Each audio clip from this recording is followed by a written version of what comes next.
Well, welcome back. Look around Middle Georgia. There's a good amount of that cloud cover out there. We are expecting that to fill in throughout the day today. Of course, there's been a lot of storms as well. It's looking pretty sunny in Monroe County for us. I don't think we've had any rain in that area as of yet. There's the weak outflow boundary that's moving northwest. Nothing developing along that yet, but you can definitely see where a lot of our storms are still going in the southern counties. And look at all this lightning off to the southeast. A little bit of that into Trutland and Montgomery County. So we'll keep an eye on that, especially with this strong thunderstorm over Vidalia. But you can indeed see that it's pretty scattered in nature, and that rain has helped us with dropping the temperatures a little bit. But look at these rainfall totals. You can see that eastern Bibb County got some rain. That you get to downtown Macon, looks like a cut off heading to the west. It's been like nothing in our northwestern counties, whereas almost the rest of the region's gotten rain at this point, and anywhere with the green shade has gotten at least half an inch. Our wet spot is Warner Robins at just under an inch, followed by Sandersville at 0.85 inches.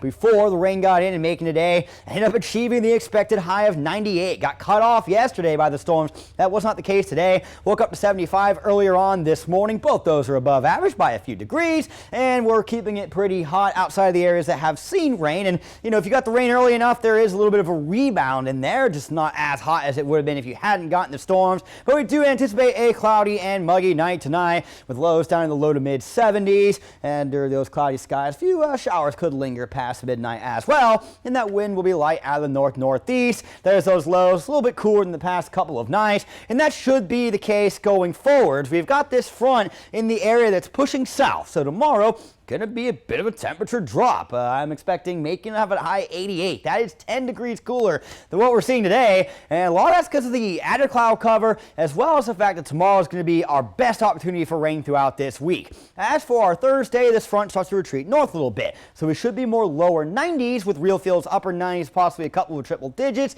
Still about a 40% rain chance, and then those odds get a little bit lower heading into Friday, which should start taking us back to partly cloudy conditions. Has only 30% rain odds for the final day of the week, and then the weekend looking sunny, very much like this past weekend was, with a lot of heat. So for the remainder of today, isolated scattered storms and showers will persist even past the midnight hour. By about 2 a.m. or so, all that rain ought to taper off, and there's a lot of cloud cover heading to the beginning of tomorrow. It's going to help to keep things cooler. Look at these real feels. We're not going to see any tomorrow that get into the triple digits, especially with how widespread the rain is likely to be. So make sure you got that rain gear handy. As for our Thursday, though, we could see the hottest spots return to, say, 100, 101 in regards to the heat index. But again, actual highs should largely be low 90s. Still going to be a mostly cloudy day, so the rain chance is a little bit lower than what we're seeing tomorrow. And then the odds going even lower on Friday as more sunshine will begin to take over. But there's that temperature drop, 88 versus 98 today.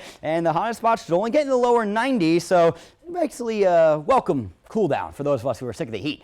Your extended forecast is coming up in 10 seconds. Your 41 NBC AccuWeather 7-day forecast is brought to you by Volume Chevrolet. So the bulk of the region will see storms tomorrow. Close to half of us should get them on Thursday, and about a third of the region on Friday. All three of those days will be below average for this time of year, but we're more seasonal as we get into the weekend. More of that sunshine, lower rain odds, and it looks like another heat wave could be on deck early next week.